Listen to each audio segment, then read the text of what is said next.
नमस्कार। आकाशवाणी से प्रस्तुत है समाचार संध्या।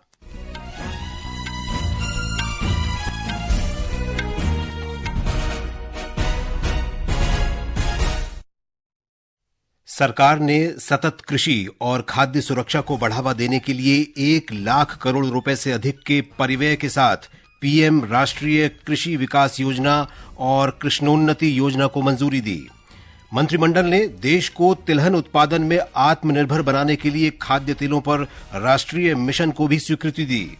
हरियाणा विधानसभा चुनाव के लिए प्रचार समाप्त। 90 निर्वाचन क्षेत्रों के लिए एक ही चरण में शनिवार को मतदान होगा। सरकार प्रधानमंत्री इंटर्नशिप योजना के अंतर्गत वर्तमान वित्त वर्ष के दौरान युवाओं को 1.25 लाख इंटर्नशिप के अवसर उपलब्ध कराएगी। सर्वोच्च न्यायालय ने जाति आधारित जेल मैनुअल को असंवैधानिक और भेदभावपूर्ण बताया। राज्यों को 3 महीने के अंदर जेल मैनुअल को संशोधित करने का निर्देश दिया। और शारजाह में आईसीसी महिला T20 क्रिकेट विश्व कप के पहले मैच में बांग्लादेश ने स्कॉटलैंड को 16 रन से हराया।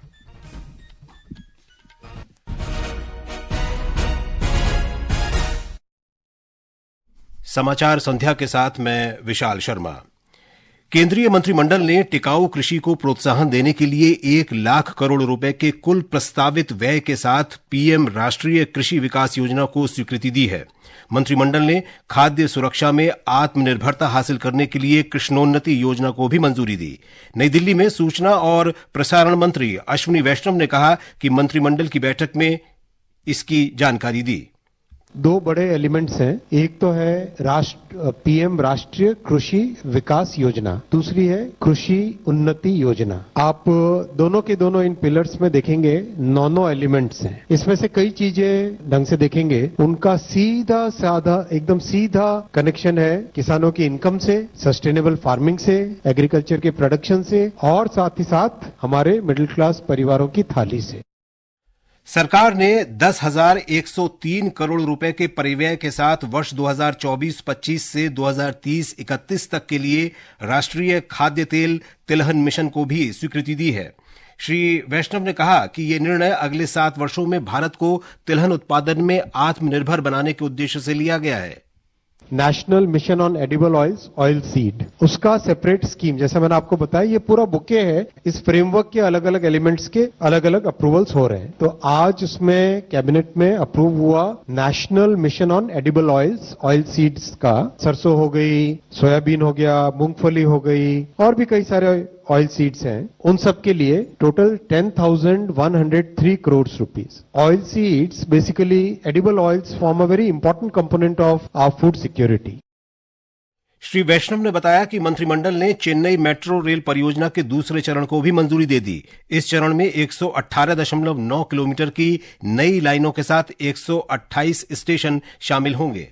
चेन्नई मेट्रो का फेज 2 कैबिनेट में माननीय प्रधानमंत्री श्री नरेंद्र मोदी जी ने अप्रूव किया है। The phase 2 of Chennai metro has been approved by the union cabinet chaired by honourable prime minister Shri Narendra Modi ji at a project cost of 63,246 crore rupees. यहाँ पर जो कॉन्सेप्ट लिया गया है कि वॉकिंग डिस्टेंस में स्टेशन हो, इसी के लिए 120 स्टेशन। आप नॉर्मली देखोगे मेट्रो सिस्टम्स में 1.5 से 2 किलोमीटर में एक स्टेशन आता था। यहाँ पर this is less than 1 kilometre.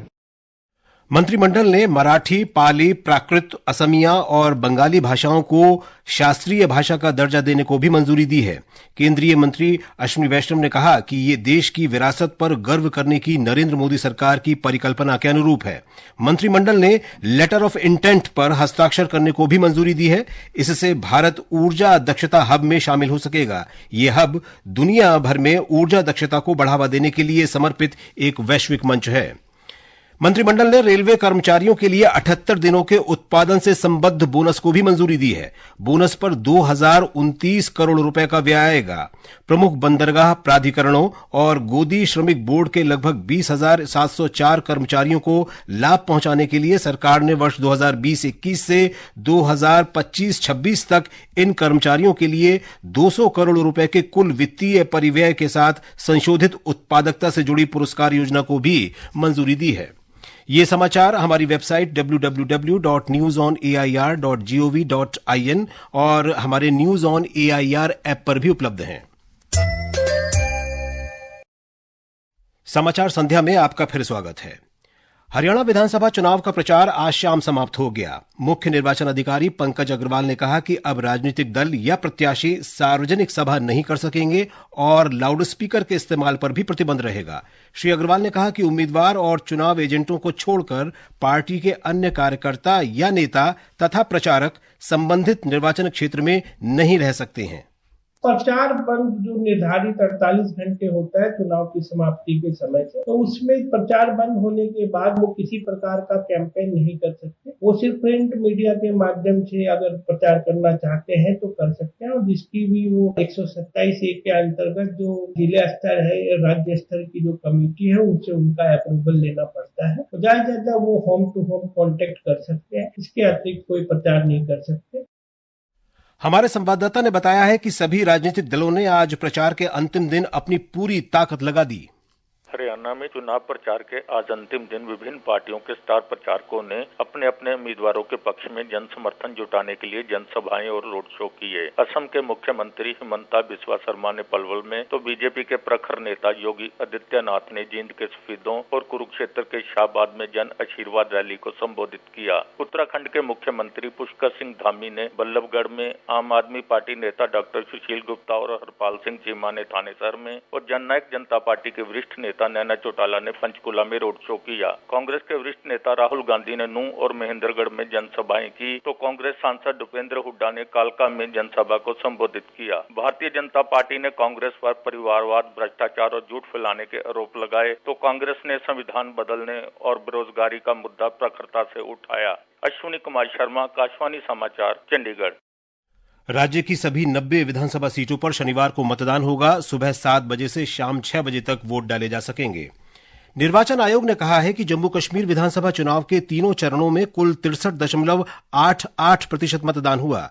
64.68% पुरुष मतदाताओं और 63.04% महिला मतदाताओं ने वोट डाले। जम्मू कश्मीर में 3 चरणों में विधानसभा चुनाव कराए गए। मतगणना हरियाणा के साथ 8 अक्टूबर को होगी।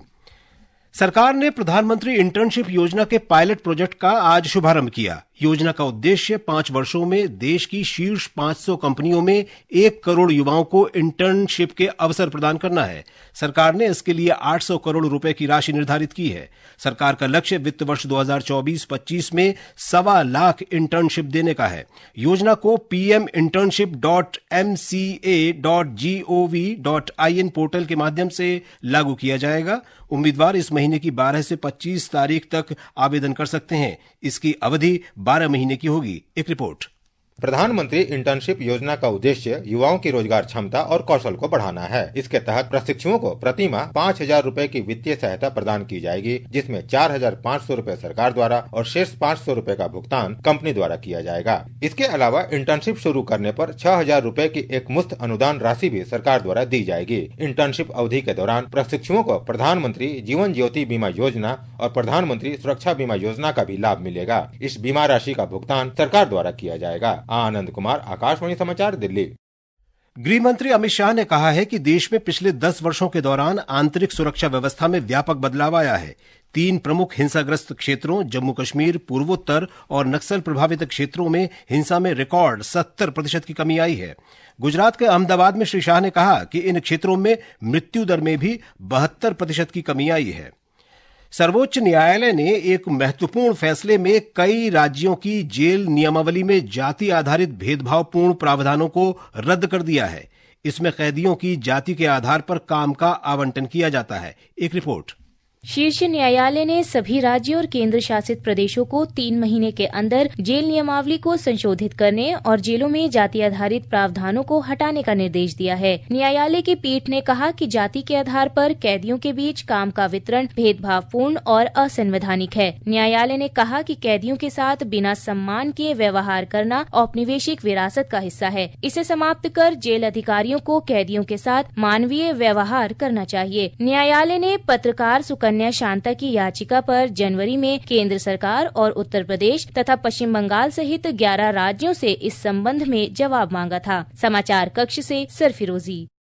ये समाचार आकाशवाणी से प्रसारित किए जा रहे हैं। प्रधानमंत्री नरेंद्र मोदी के लोकप्रिय रेडियो कार्यक्रम मन की बात के आज 10 वर्ष पूरे हो गए हैं। 2014 में आज ही के दिन श्री मोदी ने आकाशवाणी पर इस कार्यक्रम के माध्यम से देशवासियों के साथ अपने विचार साझा करना शुरू किया था। कार्यक्रम की 10 वर्षों की इस यात्रा में प्रधानमंत्री ने महत्वपूर्ण सामाजिक, सांस्कृतिक, पर्यावरण संरक्षण और सामान्य व्यवहार जैसे विषयों पर अपने विचार रखे। ये कार्यक्रम प्रधानमंत्री और लोगों के बीच संवाद का एक सशक्त माध्यम बन चुका है। सरकार ने प्रधानमंत्री भारतीय जनऔषधि परियोजना के अंतर्गत इस वर्ष 30 सितंबर तक देश भर में 13,822 जनऔषधि केंद्र स्थापित किए हैं। इन केंद्रों में पिछले महीने 200 करोड़ रुपए की रिकॉर्ड बिक्री हुई है, जो इस परियोजना के इतिहास में एक महीने में सबसे अधिक है। भारतीय जनता पार्टी ने आरोप लगाया है कि दिल्ली में कल जिस ड्रग गिरोह का खुलासा हुआ, उसका मुख्य आरोपी और सरगना कांग्रेस पार्टी से जुड़ा है। नई दिल्ली में पार्टी प्रवक्ता सुधांशु त्रिवेदी ने आरोप लगाया कि आरोपी के मोबाइल फोन से कांग्रेस नेता दीपेंद्र हुड्डा सहित कई लोगों की जानकारी बरामद की गई है।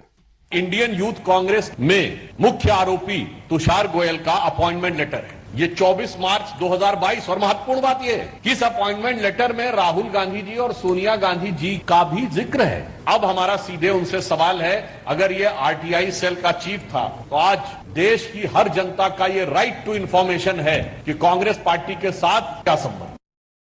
केंद्रीय अन्वेषण ब्यूरो सीबीआई ने तृणमूल छात्र परिषद नेता और पूर्व प्रिंसिपल संदीप घोष के करीबी सहयोगी डॉक्टर आशीष पांडे को आरजीकर मेडिकल कॉलेज और अस्पताल में वित्तीय अनियमितताओं के सिलसिले में आज गिरफ्तार कर लिया। उन्हें सीजीओ कॉम्प्लेक्स स्थित सीबीआई के मुख्यालय में पूछताछ के लिए बुलाया गया था। महाराष्ट्र के बदलापुर स्कूल के 2 न्यासियों को आज ठाणे की एक स्थानीय अदालत में पेश किया गया। इन दोनों ने अगस्त में 2 नाबालिग लड़कियों का यौन शोषण किया था। दोनों को कल फिर अदालत में पेश किया जाएगा। बिहार में बाढ़ से सबसे अधिक प्रभावित जिलों सुपौल, सीतामढ़ी और दरभंगा में जलस्तर कम होना शुरू हो गया है। राज्य के 17 जिलों में 15 लाख से अधिक लोग बाढ़ से प्रभावित हैं। एक रिपोर्ट। बिहार में कई जिलों में बाढ़ के पानी घटने के साथ कई इलाकों में सरकारी विभागों ने नुकसान को लेकर आकलन शुरू कर दिया है। जिन इलाकों में पानी बाहर निकल गया है, वहां बाढ़ के कारण खेतों में खड़ी फसल, घरों, सड़कों और पुल पुलियों को हुए नुकसान को लेकर आकलन किया जा रहा है। कृषि विभाग के प्रारंभिक अनुमान के अनुसार बाढ़ से प्रभावित 92 प्रखंडों में 2,24,000 हेक्टेयर से अधिक क्षेत्रों में फसल को क्षति पहुँची है। कृषि विभाग की ओर से नुकसान के संबंध में आकलन और रिपोर्ट प्राप्ति के बाद किसानों को फसल क्षति का मुआवजा प्रदान किया जाएगा। धर्मेंद्र कुमार राय, आकाशवाणी समाचार, पटना। और अब आर्थिक जगत की खबरों के साथ हैं अमरीश सक्सेना।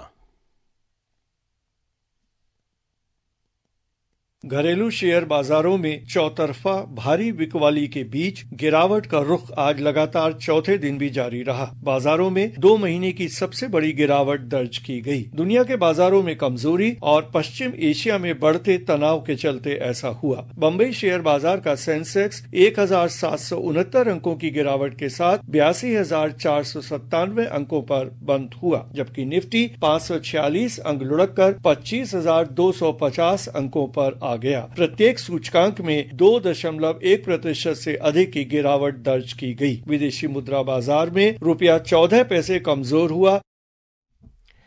आईसीसी महिला टी20 विश्व कप का 9वां संस्करण आज संयुक्त अरब अमीरात के शारजाह में शुरू हुआ। पहले मैच में बांग्लादेश ने स्कॉटलैंड को 16 रन से हरा दिया। बांग्लादेश ने स्कॉटलैंड को 120 रन का लक्ष्य दिया। जवाब में स्कॉटलैंड 7 विकेट पर 103 रन ही बना सकी। कल भारत का मुकाबला न्यूजीलैंड से होगा। इस मैच का आंखों देखा हाल आकाशवाणी के एफएम रेनबो चैनल और अतिरिक्त मीटरों पर शाम 7 बजे से प्रसारित किया जाएगा। और अब अंत में मुख्य समाचार एक बार फिर। सरकार ने सतत कृषि और खाद्य सुरक्षा को बढ़ावा देने के लिए 1 लाख करोड़ रुपए से अधिक के परिव्यय के साथ पीएम राष्ट्रीय कृषि विकास योजना और कृष्णोन्नति योजना को मंजूरी दी। मंत्रिमंडल ने देश को तिलहन उत्पादन में आत्मनिर्भर बनाने के लिए खाद्य तेलों पर राष्ट्रीय मिशन को भी स्वीकृति दी। हरियाणा विधानसभा चुनाव के लिए प्रचार समाप्त। 90 निर्वाचन क्षेत्रों के लिए एक ही चरण में शनिवार को मतदान होगा। सरकार प्रधानमंत्री इंटर्नशिप योजना के अंतर्गत वर्तमान वित्त वर्ष के दौरान युवाओं को 1.25 लाख इंटर्नशिप के अवसर उपलब्ध कराएगी। सर्वोच्च न्यायालय ने जाति आधारित जेल मैनुअल को असंवैधानिक और भेदभावपूर्ण बताया। राज्यों को 3 महीने के अंदर जेल मैनुअल को संशोधित करने का निर्देश दिया।